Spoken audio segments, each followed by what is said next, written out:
Excellencies, ladies and gentlemen, dear guests, it is wonderful to welcome you all on behalf of the Conference of European Rabbis, the Karlspreis Society, and the Abraham Accords Institute to this traditional lunch discussion at the Munich Security Conference. My name is Aslan. I'm an international TV presenter and journalist, and have the great pleasure and privilege of guiding this traditional lunch for many, many years now, and very delighted to be back here for a very, very timely and critical debate. This year's conference, and rather this year's discussion, is titled Between Angst and Zeitenwende, Confronting the Return of Terror in Europe. Unfortunately, regrettably, tragically, this city has been hit yesterday with such a terror attack. So it saddens everyone here in this room and beyond that we have to speak about such a timely and important subject matter. But of course, we also have to talk. We are, at the end of the day, at the Munich Security Conference, and we have to address the elephant in the room, or rather the elephants in the room. So many these days, namely the most immediate developments as far as the Ukraine is concerned, ladies and gentlemen. And now, without further ado, we have, as always, a wonderful lineup for you. Our first speaker is former senior advisor at the White House. She was in charge of Syria, Lebanon, and terrorist financing for both the Bush and Obama administration. Please welcome Hagar Chemali.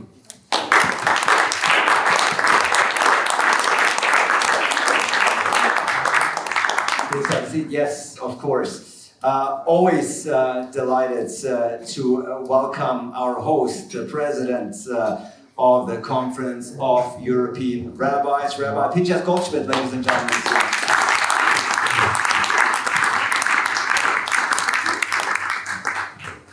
Also very much looking forward to the insights and the input of a gentleman whom I don't need to introduce in great detail here in this room and beyond. He is, of course, a best-selling publicist and philosopher. Michel Friedman, ladies and gentlemen, is here.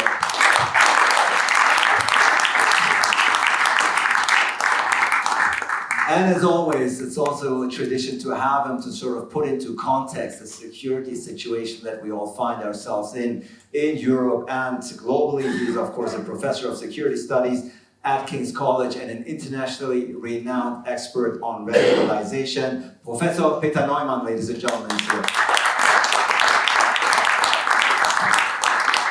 There is one more seat which will be filled in just a moment. I will introduce that person when she arrives. But we are pressed for time because I know the Munich Security Conference is a speed dating weekend.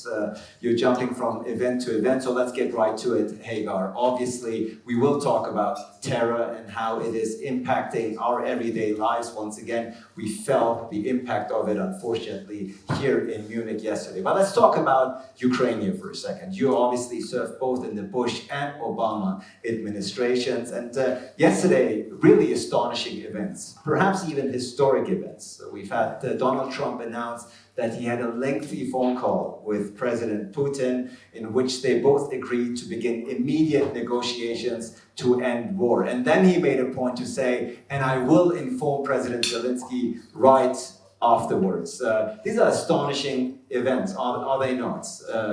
Well, astonishing, they're unprecedented, but not totally surprising for President Trump, because for his hope for the campaign and for months now, he had been saying that his goal was to start negotiations right away, that he wanted to end this war on day one, and that his plan was to use different levers of US power to achieve that, in part by withholding aid to Ukraine, and also simultaneously telling Putin that if he didn't come to the table and negotiate, that he could increase that aid to Ukraine.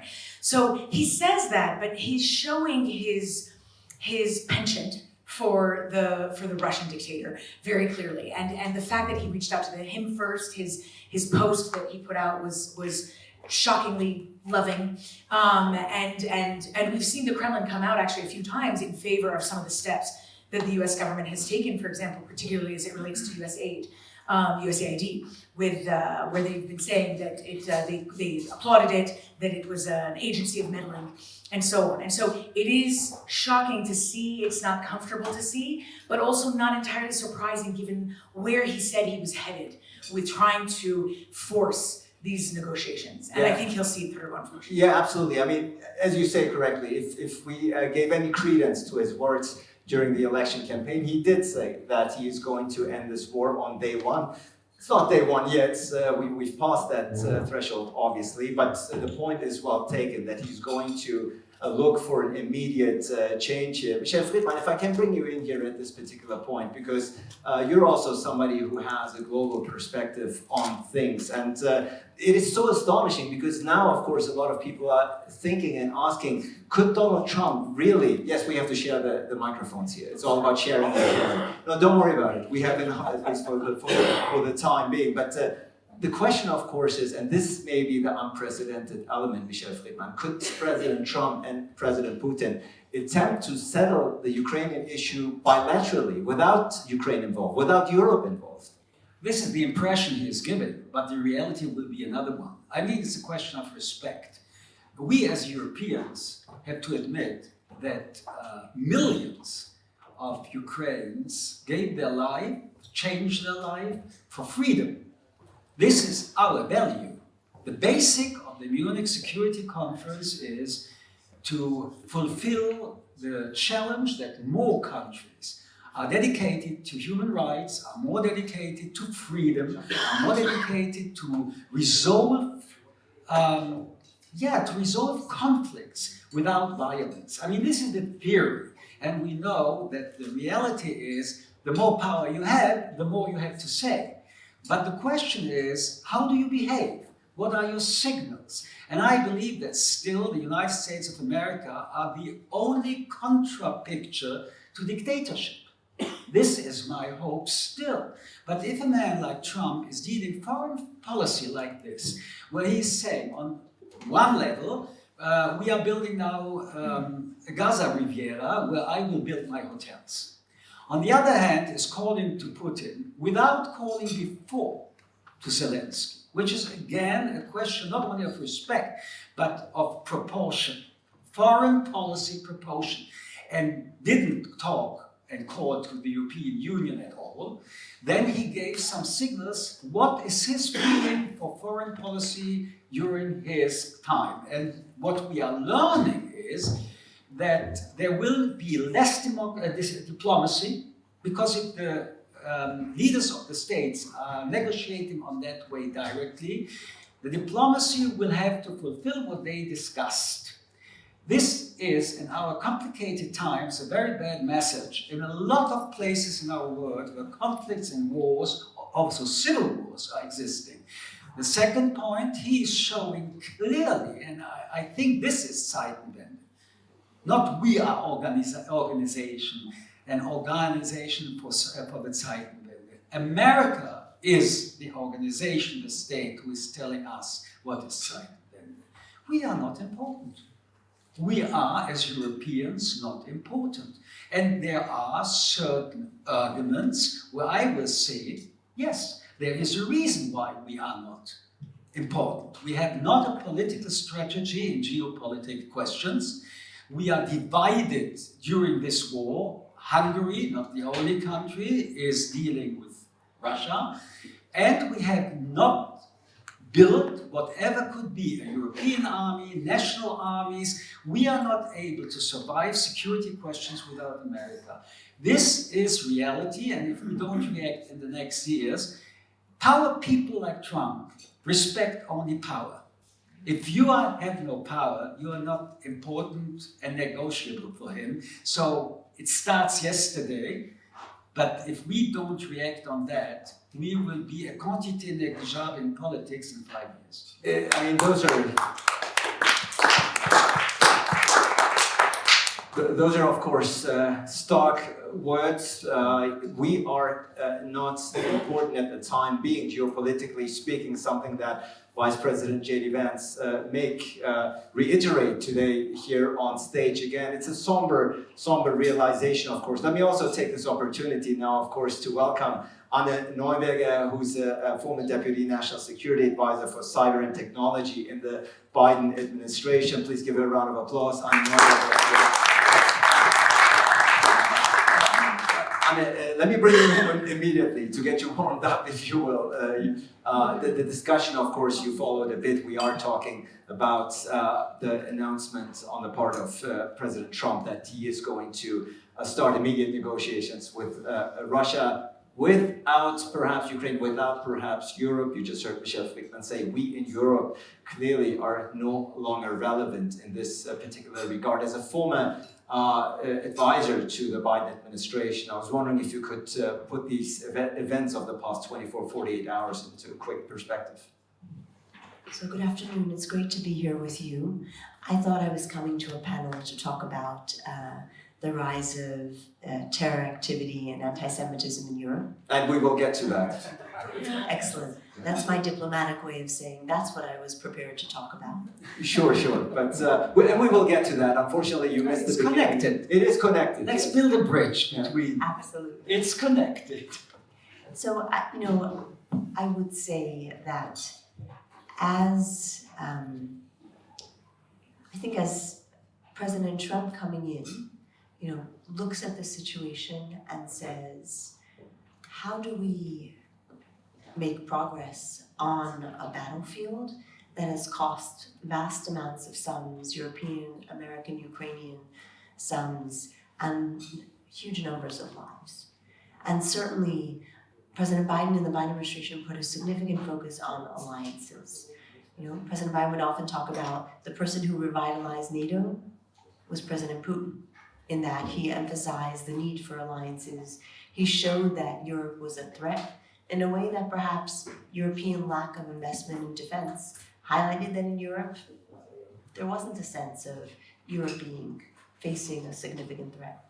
So in many ways, Russia's invasion of Ukraine, and quite frankly, the far closer alliance between Russia, Iran, and China, it's hugely concerning for the future security of America and Europe, because each of those three countries together brings something to threat. Iranian drones, Iranian exports of oil to China, funding Iranian malign activity in the Middle East and frankly in Europe and in the United States. As we look at one of the key drivers, and that's my final line, which is the bridge, as we look at one of the key drivers of discord in the West, whether it's Europe or the US, we certainly see the Iranian hand, Iranian recruitment in social media, Iranian cryptocurrency funding of protesters, anti-Jewish, some pro-Palestinian protesters as well, funded by Iranian activity.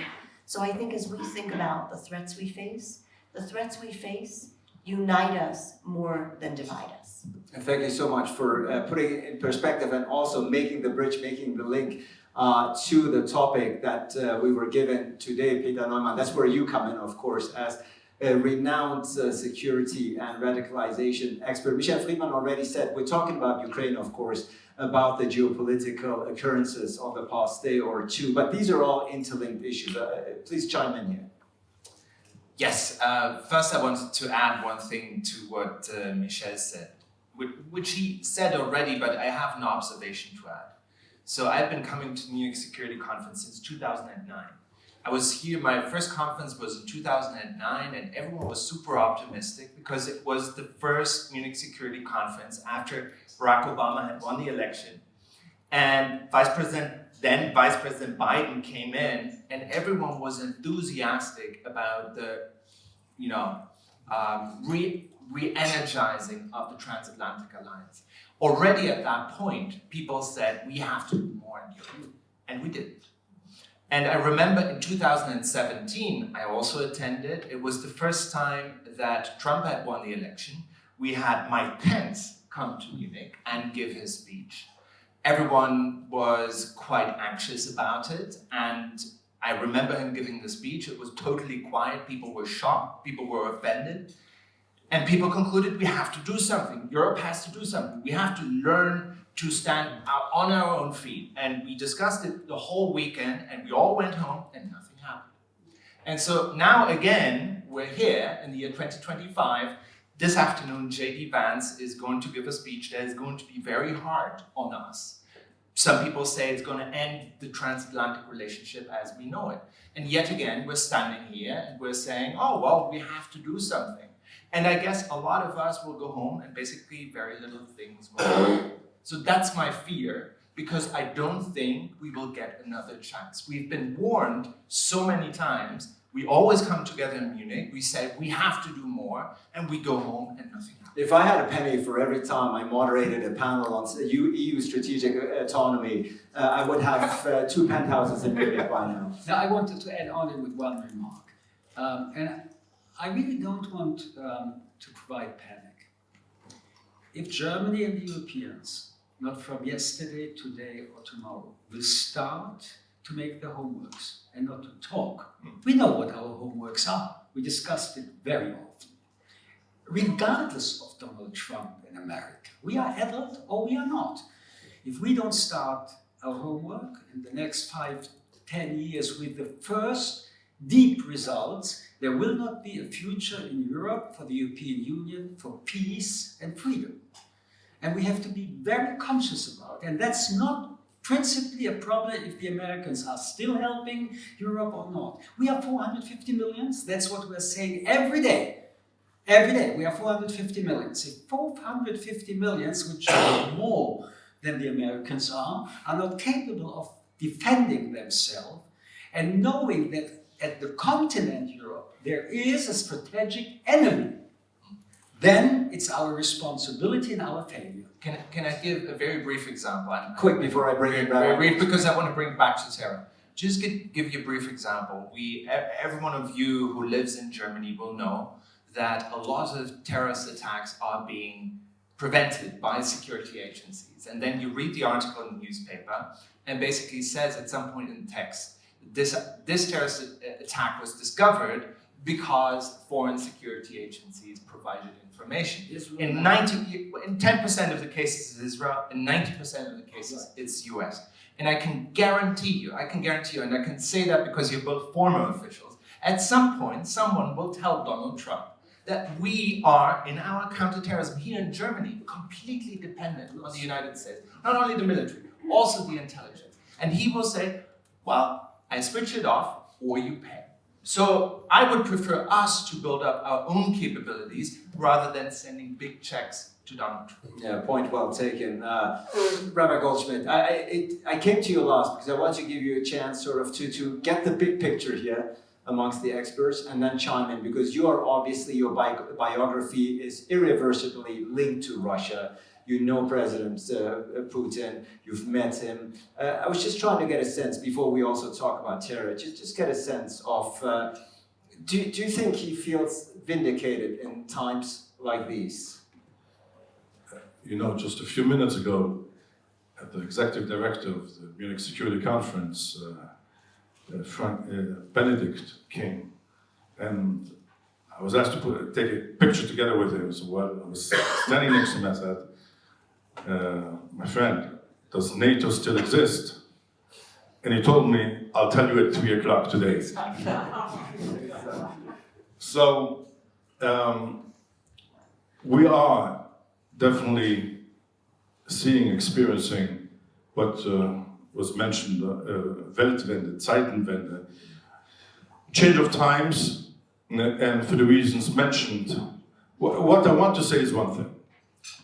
The attacks, the terror attacks, the anti-Semitic attacks, which we have seen since the 7th of October in Europe, in the universities, and as well in the United States, they were not spontaneous. Somebody financed them, somebody organized them. Now, whenever you have a crime, you need a motive. Who has a motive to break up Europe and to break up our way of life, our democracies? These are basically 2 to 3 countries. As Anne has said, it is Russia, it is Iran, and to some extent it's China as well. They are, and by financing and supporting, on one hand, all those pro-terror activities and pro-terror demonstrations, which create uncertainty and creates angst under the population, strengthening the far right. Now, when you had 300 young people in Hamburg demonstrating to create a caliphate in Germany, does anybody think that you can create a caliphate in Germany? No. Who was the beneficiary of this demonstration? It was the far right. And who is interested in sponsoring and strengthening the far right? It is, of course, Russia, because the far right all over Europe says we have to stop support Ukraine. It is obvious. What has happened, and the FBI has found that many of the demonstrations in the universities, the anti-Semitic demonstrations, Colombia and others, were sponsored by Iran. And this created, I think, what has happened as a result of that is that it has deeply split the Democratic Party in the United States between the progressives and the old Democrats, between the supporters of Israel and the supporters of the Palestinian cause, and it boomeranged to a very large extent. And the boomerang was that today you have an American president speaking about cleaning, getting 2 million Palestinians out of Gaza. So we are in the middle. All what we're seeing here, what has happened in Munich yesterday, these are not things happening by themselves. Even lone terrorists who wake up in the morning and take a knife out of their kitchen drawer, they are radicalized by an internet site, by somebody, by an organization. This is organized, and as Michel said, this is the moment for Europe. For Europe to say, do we exist or we don't exist? And Europe, it is the moment that Europe can say, we exist, we unite, and we are going to defend ourselves against Iran, against Russia, and against everyone who wants to destroy our way of life. And that's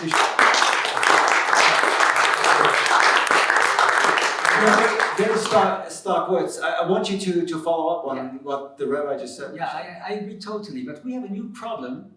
Yesterday started. We know that for a few weeks, X and Elon Musk is supporting extreme right-wing parties in the whole world. But when a president of the United States is giving an advice to Germans, and he's giving an advice to Germans to break the Brandmauer and to accept that right-wing parties are a part of a democratic society, is a party like other parties are, I have to add that not only Russia, till now it was clear, Russia was supporting in Europe all extreme right parties because right parties are democratization movements for our society. They break the rules we have, they are not for human rights, they are racist, they are anti-Semitic. But now the president of the free world is starting to give judgments and also advices which are deeply poisoned for our societies. And taking in consideration that Germany is 2 weeks before an election, such a poisoned advice is not a coincidence. It could be a new policy because he's also extreme right-wing. And it means his choice will always be to organize, even in democracies, governments who are organized like him, have the same spirit as he had, and I don't want to judge the spirit, but I want to judge the values we are talking about, and they are the opposite of right-wing parties. We are for human rights, we are for democracy, we are for equality, we are a society, and this is democracy, could only be built on these values. Taking this in consideration, I'm again, we can also, let me say on another way. We think that we can't check the social media, that we are not capable of regulation. I'm saying we are. We have only to do it. And TNT was also regulated in the United States 50 years ago. Yeah, and I believe Mr. Trump is deregulating now to give more permission for hate, and we can give less permission for hate. But we are not not able to react. And that's very important, but we have to. We have to, Michel, and you're right, of course. I mean, Elon Musk has been a cheerleader for the AfD for a long time now, but for the president and for the vice president to step in and say Europe and European leaders might be ignoring the will of their own people and therefore should look towards collaboration with these Still 20%, not more. That's it. Jump right in, Anna, and then Peter, and I'm going to come to you, of course, as well. Hagar, go ahead. Of course, and I would just say that to your call to action for Europe to use the tools at its disposal, as you noted, Europe has the Digital Services Act. The Digital Services Act actually regulates social media entities according to various things. My understanding is that the European Union sent letters to each of the large social media providers asking detailed questions. The answers came back, they were inadequate. So further questions came back. What we have observed in Brazil and other countries was that when a government acted against a social media entity, in Brazil in the case of X stepped back because they wanted the market. So I would say that whether it is social media and really leveraging the Digital Services Act to say, we have rules in this country, in this set of countries, and here's the way we will enforce it, there's been a hesitation to use the tools. And I think my biggest takeaway, I would say, to this conversation is that I think we in the West, that's Europe and the US, take for granted that our societies will continue to reflect our values. We are now 2 generations post the Second World War.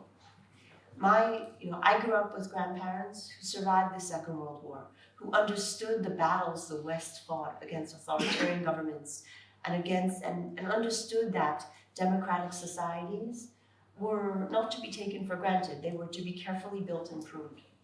Our children don't have that. Those are history lessons. So I think our recognition that the tools we have, social media tools, there was a conference against terror financing here in Munich on Thursday, particularly putting a focus on cryptocurrency, the latest degree of financing that currently largely doesn't follow anti-money laundering and counterterrorism rules.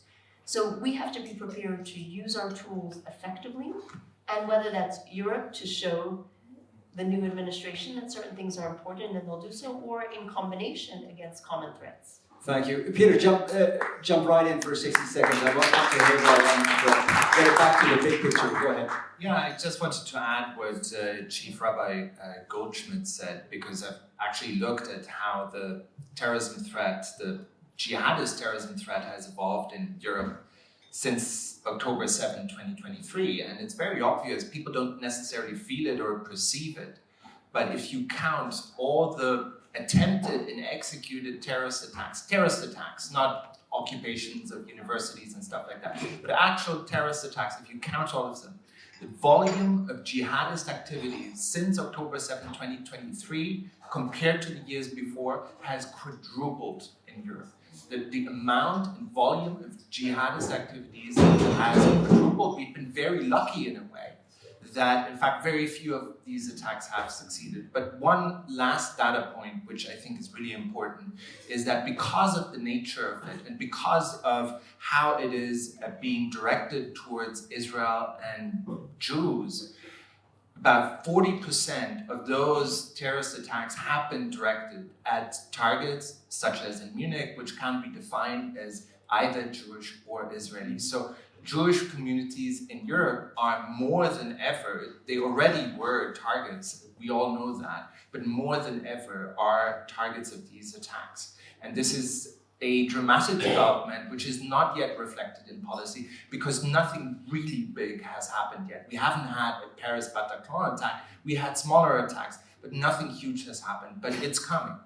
It's coming is a very somber note, and for some of you, you might remember last year's title of this lunch was Jewish Communities and Western Societies Under Attack. So Peter, if I'm hearing you correctly, that phenomenon, that threat has only increased in the past 12 months since we talked about the same issue here on this very soil. Hagar, I wanted to bring it back sort of on a global spectrum again, because the announcements on the part of President Trump are concerning for many reasons, because it implies that now big powers like the US, like Russia, like China, can just unilaterally or bilaterally solve issues, right? They can say, we are going to end the Ukraine war on our terms without bringing in Ukraine into the discussion. We can end the Gaza war without bringing in the Palestinians. You know, we can do this now bilaterally because strength matters. That's a very concerning trend, isn't it? Sure, I mean, if you ascribe, it's a very realist way of looking at the world, right? That we derive our power from military and economy, and if we're the ones that have that power, then we're going to use it to achieve our objectives unapologetically. And you know, I think the way I view it, to be honest with you, because he reminds me a lot. I'm from the New York area. My dad, my own dad is a businessman, and my own dad negotiates very similarly. And now that's one thing to do it in business.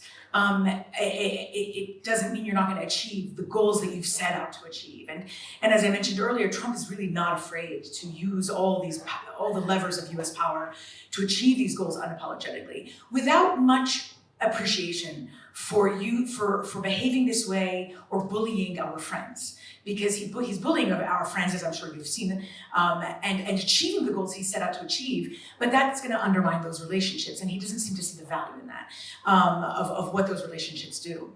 But I don't expect it to change. I expect him to pursue it when he does things. For example, when he talks about, and this is my opinion, when he talks about owning Gaza. I don't expect him to turn it into Mara Gaza or to put a Trump hotel on the beach there. I just don't see that playing out. I think he's posturing for negotiations, as he had, and I'm not trying to excuse it, by the way. It's not how I personally would advise pursuing international relations, but you see him doing it over and over again. He did it when he talked about taking over the Panama Canal, and that we had to do that in the U.S. because, you know, we built it, we should take it back. China is controlling it. Well, I certainly didn't believe. You saw many pundits out in the United States in the media analyzing seriously how we would take over the Panama Canal, which I thought was a little absurd because I don't think he even meant that, and I really don't think he did. He then went and struck a deal with the Panamanian government. Secretary Rubio was right there, was just there, and struck some kind of deal about pushing the Chinese companies that manage the two ports of entry out. And that is his goal. Again, we can debate the merits of this. The thing I want to highlight about what I find so fascinating personally on the European view of itself, and I know you're all looking inward on power, and I heard this just a week ago. I think President Macron also said something along the lines of, you know, that Trump has indicated that Europe is unimportant, and that he was saying it about France as well. And it's so funny because, or shocking a little bit, to hear it as an American who worked so closely with the European governments for so long, but in particular, for every single national security issue we worked with three main groups. The first and foremost was the Quad. So the US, UK, France, and Germany. Then it was the Five Eyes. That's an intelligence group. If you don't know, it's the US, Canada, New Zealand, Australia, and the UK. And then it was Israel. And these were the three groups that we were regularly consulting every week to be aligned on US foreign policy. And granted, again, this was under Obama, so different way of pursuing foreign policy. But the reason was because we viewed that those were the root of the power that we wanted to harness. So economic power, power in values, right? Perhaps more liberalist views. Russia and China have their own power as well. I don't mean to imply that they don't. Iran as well. But Trump as a person does seem, he has a penchant for the strong guy, for the strong man. And I do think in one hand, he'll try to bully them or twist their arm into achieving US national security objectives without putting in the regular players. And I think it'll be inconsistent. Sometimes it will benefit certain areas or regions, and sometimes it really won't. And I think with Ukraine and Russia, that's the most concerning. With the Middle East, I have other reasons for potential hope. So a very New York style of negotiation tactics. He does. If you will, Rabbi, you left Russia because you didn't want to support the full-scale Russian invasion to Ukraine. You staked your whole personal, destiny, if you will, and belonging to that war. It must give you concern if you hear the U.S. Defense Secretary Pete Hegseth say that it is, and I quote, "It is unrealistic to expect Ukraine to return to its pre-2014 borders. Also very unrealistic for Ukraine to join NATO, and that the US will significantly scale back support for Ukraine." At this point, this must be for you, for all of us, obviously from a security point of view, it's very disturbing, but for you it must be so personally frustrating because your own personal biography is so interlinked to this war. I want to say two things. At the eve, Friday, when last year, when we were gathering for the Munich Security Conference, we got the news that Alexei Navalny was killed in Russia. And since then, I'm in touch with the leaders of the Russian opposition. The Russian opposition was totally crushed by Putin. It almost does not exist anymore. Now, Ukraine. I'm going to say something very political, not correct. Nobody likes the Ukrainians more than the Russians. However, Europe wants and is defending Ukraine because they know Ukraine is not the end, it's only the beginning. If Russia is going to take Ukraine, then come the Baltic republics, and then comes Poland and the rest of Eastern Europe. So it's self-perseverance. It is not defending Ukraine, we're talking about defending Europe. And I think that Europeans, not only the Eastern Europeans, not only Poland, and the Baltic republics understand that. I think Europe today understands that. So what has to happen is this understanding has to turn into action. You never had in the history of mankind, of civilization, an economic superpower existing without having the means to defend itself militarily. And this is exactly what Europe is. Europe is an economic superpower, almost equal to China and the United States, but does not have the military capabilities to defend itself. It always relied on Uncle Sam. So yesterday, we got the news, Uncle Sam retired, or wants to retire, or is intending to say that he's retiring. And I think that's exactly what has to happen now, that Europe has to come together. Europe has the economic resources, and it has only to unite and to come with this message and to find the leaders to do that. And that is a perfect segue to the final rounds, since we're pressed for time. There's a final round, and I want to bring you all in here, because Rabbi Goldschmidt already sort of delivered the assist. Because the billion-dollar question, of course, even to the Americans in the room, is now, is this really the wake-up call for Europe? Is this a moment of decision? Is this a moment of truth? You've already said, Michel Friedman, at this point, 2025, we have proven that we're not relevant. When we meet here again in 12 months, do you think we will strike a different chord? Do you think you will strike a different chord? Do you think Europe, after today's J.D. Vance talk, after the interviews, after the announcement, somebody in Brussels, somebody in Berlin, somebody in Paris is waking up and say, Uncle Sam, as Rabbi Goldschmidt said, has retired. We have to take over. One remark about terrorism, I believe that Iran is the biggest challenge and danger for international destabilization politics by terrorism, but Russia is the biggest threat using terrorism in Europe to destabilize the European border. Don't forget that even Russians were killed, not only in Germany. These are terrorist acts.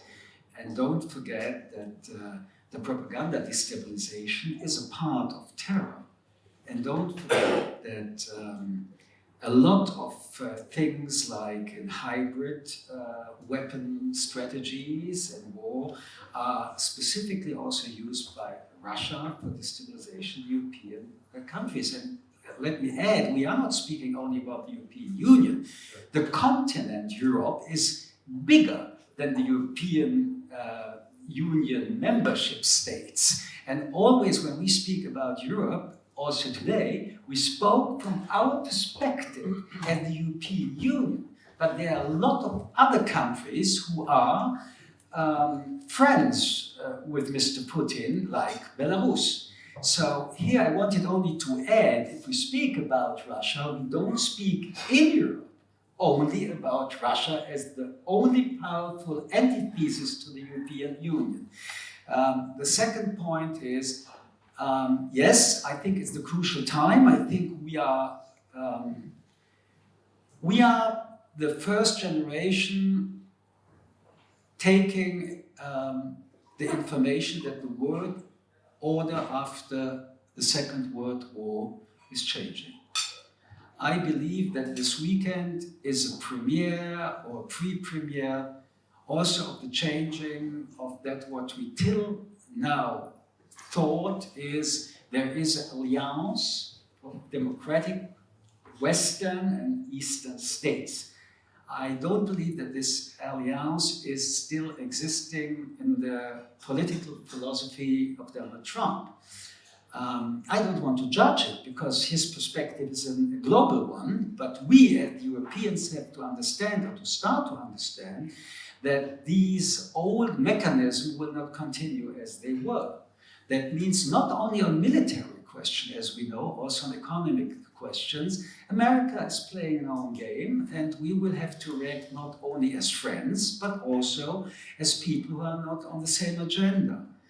The world order also of the NATO, and this is the Ukraine question, could end now, this weekend.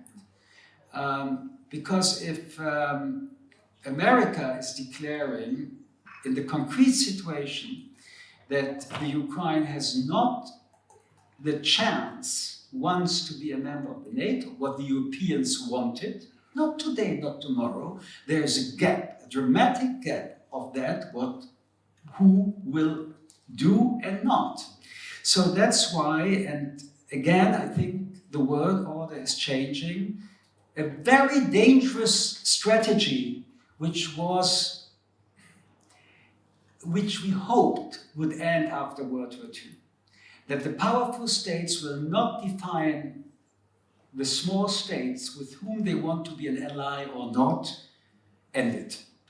And that's a very big danger for peace. And that's a huge increasement danger for terrorism. Yeah. And that's why I believe that also terrorism, counterterrorism, democracy is in a very bad condition. In Europe, I want to add it, it's my last sentence.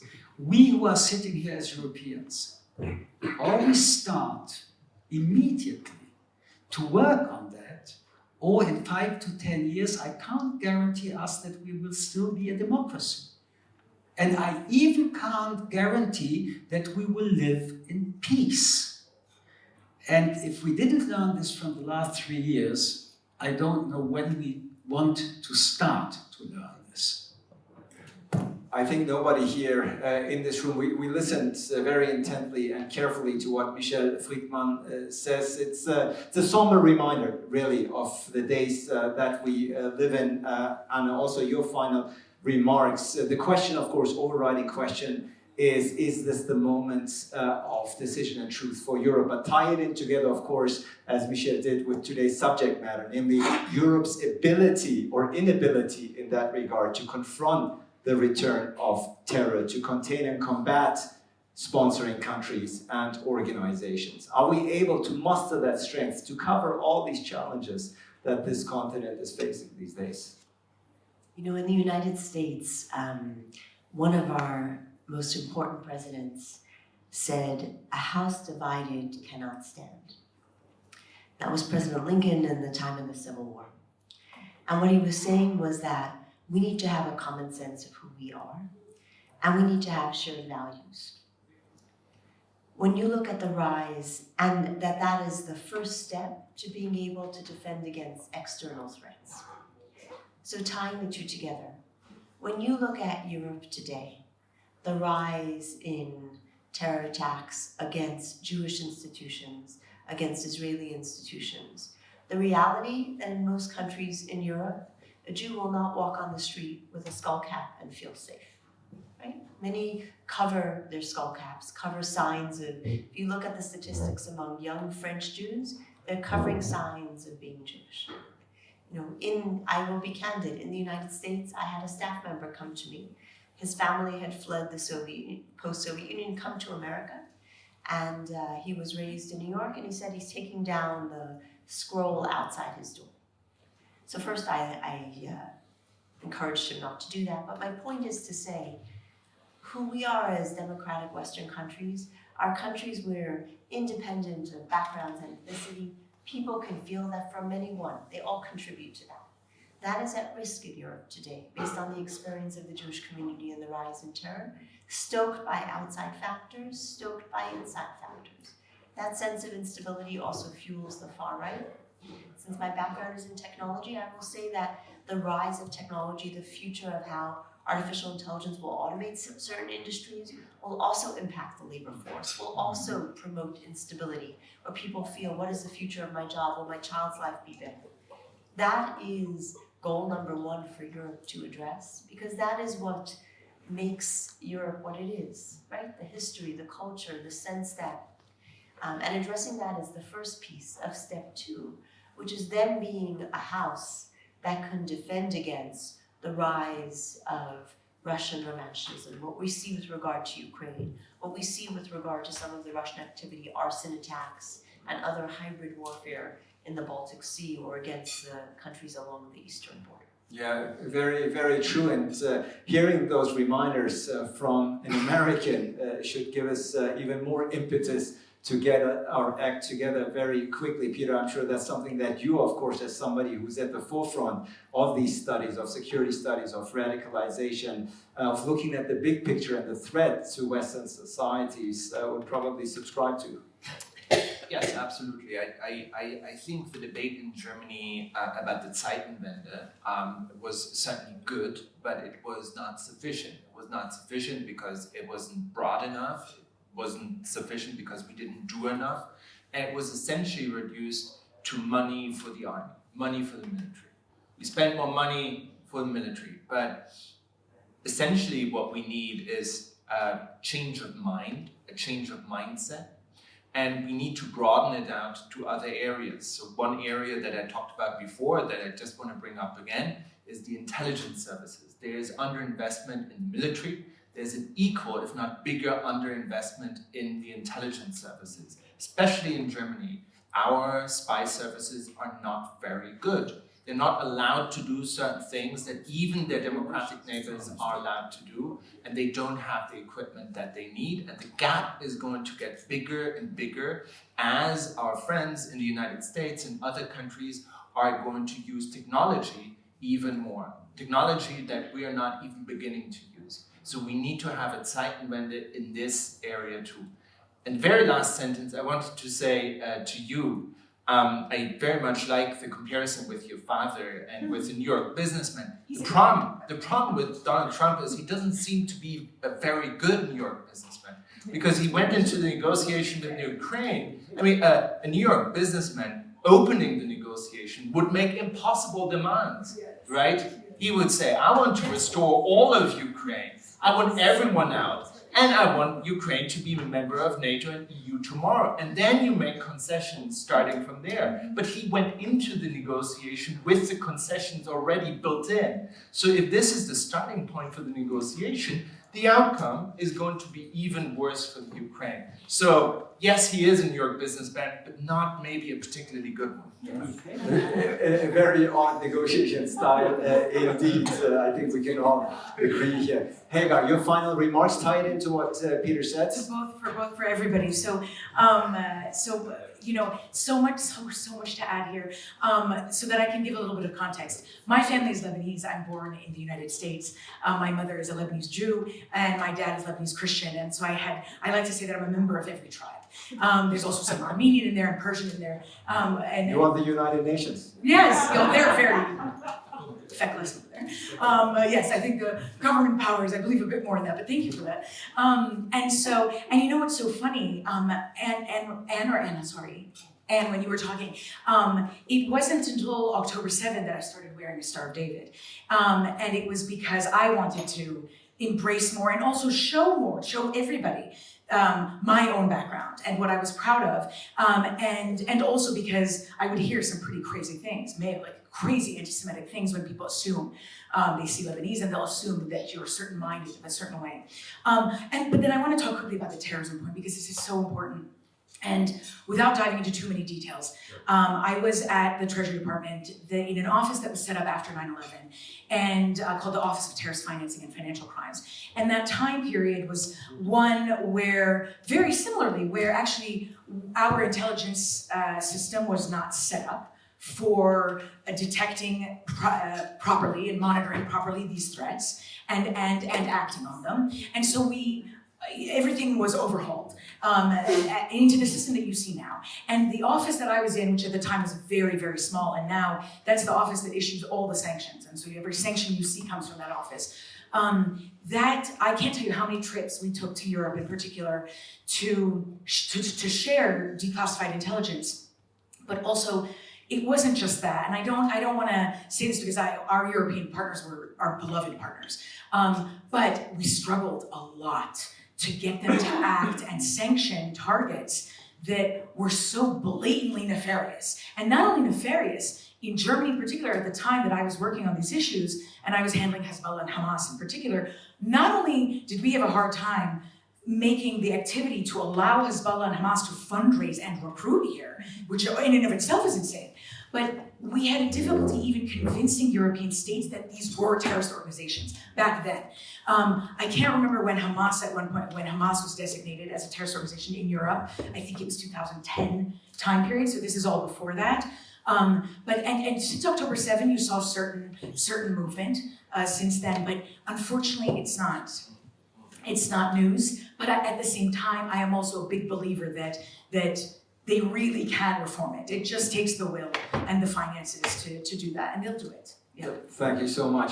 Rabbi, you have the impossible task now, after everything that we've heard, you get the final word to not just make sense, but rather try to end on a positive note. I know it's nearly impossible, but if you look at the situation, I remember being in this room 2 years here, in this very constellation, if you will, and you too, Rabbi, we talked about regional integration in the Middle East, the Abraham Accords, we had representatives from the UAE, Bahrain, we had Defense Minister Yoav Gallant here, and it was a very upbeat atmosphere. Why not a realistic one from a rabbi?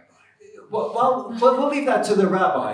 It still can be realistic but of course today, and Rabbi, and that's my question, today of course we're talking about very, very different things here, 24 months later.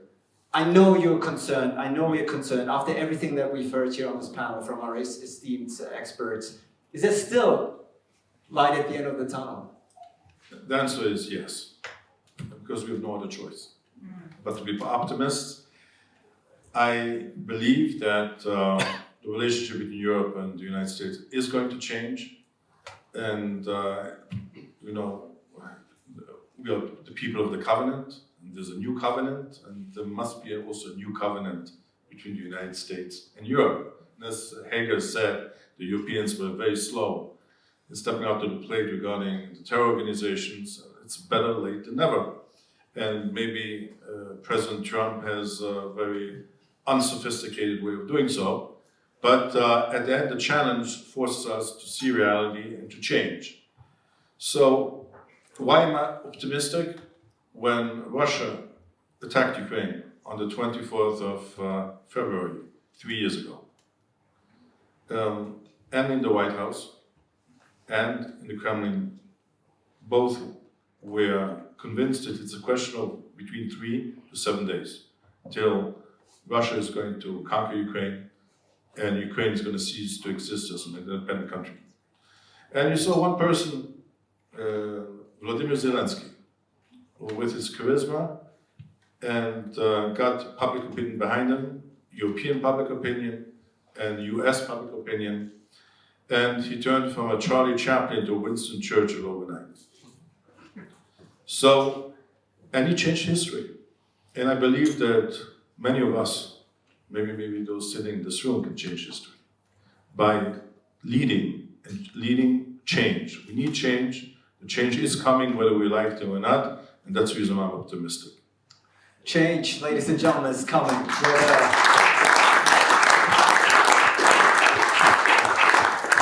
Whether we like it or not.